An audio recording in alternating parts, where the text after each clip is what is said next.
I'm here with Verneice Prince, who's the director of Crusin Outa Poverty. And it's a nonprofit here in our community. She's a part of Grace Church. And so I've asked Verneice just to tell a little bit about Crusin Outa Poverty. Hi, everyone. Pastor Mike. So yes, I'm Verneice Prince, and I am the founder and CEO of Crusin Outa Poverty Services. We're located at 458 Wiley Drive here in Normal, Illinois.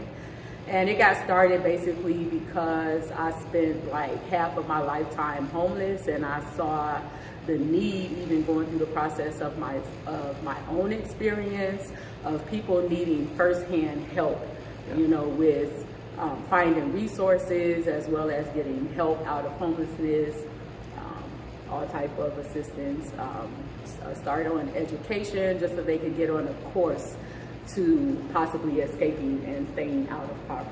Okay. One of the things that we have in our neighborhood is we have houses, we have rental homes, we also have in our neighborhood apartments. How do you see your services connecting with that population right now? Well, unfortunately, a lot of people who live below the poverty line do not have resources to get into housing. And there are a number of things that can keep them from being accepted into housing in our area. It could be their background, it could be their credit score, it could be past evictions. Now they have that if you owe any money with any prior residence, you can't get into housing. So this is what we're working with, and how we help if people have to stay in shelters for a period of time to correct their credit scores, or to correct their records, or anything that they can do job-wise to make themselves more credible, as well as also being an advocate, in these situations, and talking to people who own these housing, and as well as the programs that are available, connecting with them to try to make situations different and allowing these people to get into housing. Nice.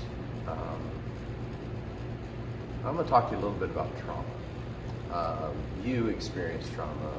The people that we're describing in need are experiencing trauma. How do you feel? Do you offer counseling? Do you offer prayer? How do we address trauma in the life of an individual through your agency? What goes on? Yeah, so our organization, we definitely welcome anyone who feel they need to talk, to someone. That's a starting point. If they need prayer, we can also pray with them about their situation, but we also can connect them to counseling services that's affordable to them.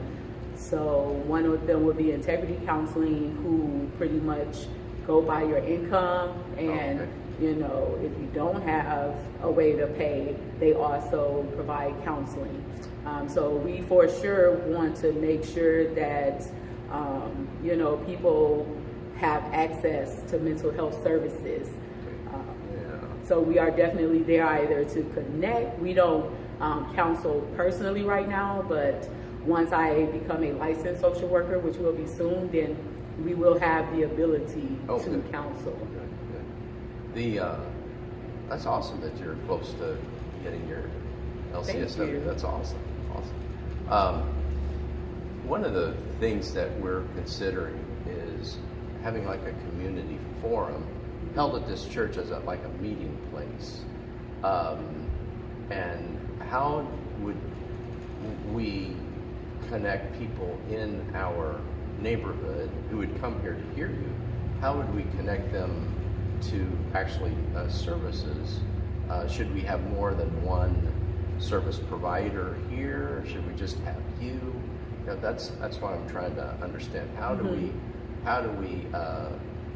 impact people experiencing trauma without really re-traumatizing them? Right. Yes, I do understand that. Yeah. Well, I think definitely more than one provider, because we all service different aspects of a person's life where they are. A lot of us try not to repeat services that already exist. So I think that's a big reason why we should have more. And I think a good way to do that is to set a date, of course, and a time, and have multiple people come in and maybe set up tables with their information and being prepared to explain to people what they do, within their organization. And then we can possibly give flyers to places like we have CHS, we have PATH, we have the shelters. And that way we're opening, it up to these people to come and participate. The name of your organization is Crusin Outa Poverty.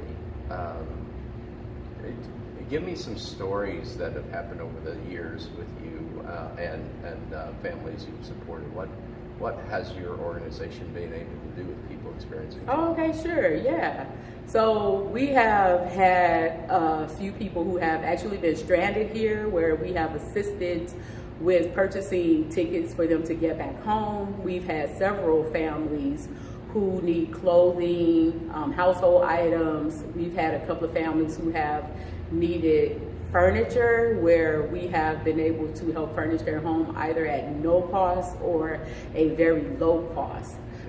We actually have had an opportunity to connect people to other services, in the area. And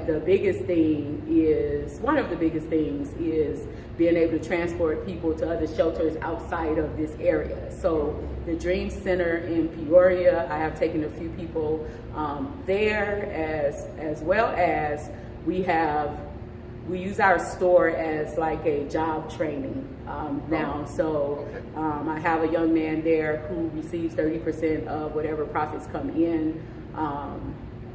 He gets that as income, and that allowed him to get a job within the community, which he's been able to save money to get an RV, which is his preferred, way of living.